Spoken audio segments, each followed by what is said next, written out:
Hi, I'm David with Smartscapes LLC here in Nashville, Tennessee, and we're here talking today about landscapes and small sunny spots.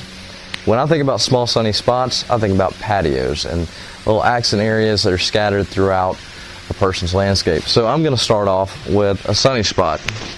We got a fern over here. This fern will do great in a pot, full sun, hit it hard, doesn't need a whole lot of water, does a great job with it. And then that moves us to our pots over here that we're going to have our herbs in. I like to call this our container gardens. And this is something that we do for families that are really kind of into cooking, maybe a little organically, and want to grow their own herbs. And we actually throw tomatoes in them and parsley, and it provides a nice look and accessibility to herbs for fresh cooking. Now, again, we're in the early spring, so we're still with pansies in our landscape over and through here. We love to give a splash of annual color to the areas that need it.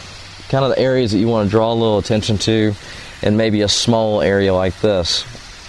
We'll be updating these pansies here in the next month or so, probably 2 weeks to a month, something like that.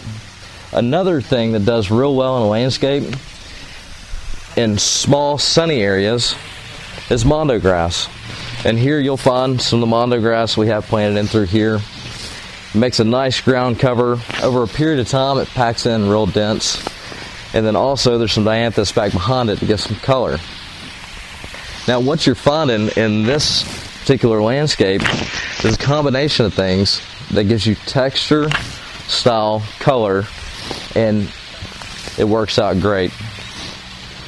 Alright, over here we have another small sunny area. Unfortunately the sun hadn't quite reached it yet, but back here we hit a pot back behind these spirea that we have basil and we have tomatoes, and this thyme that was in there, it came back from last year, which we're thankful for. But that's one great area to do a small sunny landscape. But we incorporated the spirea, the barberry, and the yews back all together to be able to give you that texture, that feel, that different contrast in colors and looks.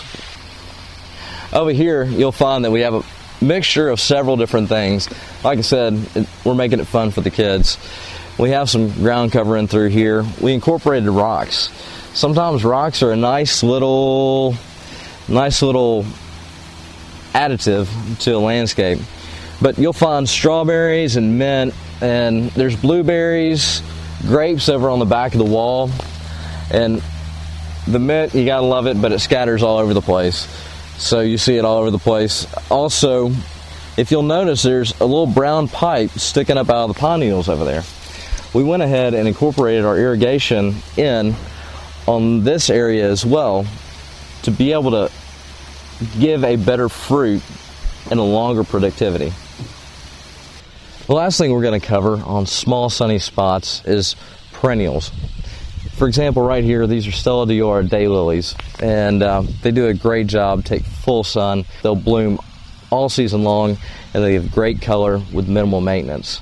So be sure and check out what perennials you have available in your area. Again, this is David with Smartscapes LLC. If you need any additional information, check out our website at landscapesnashville.com.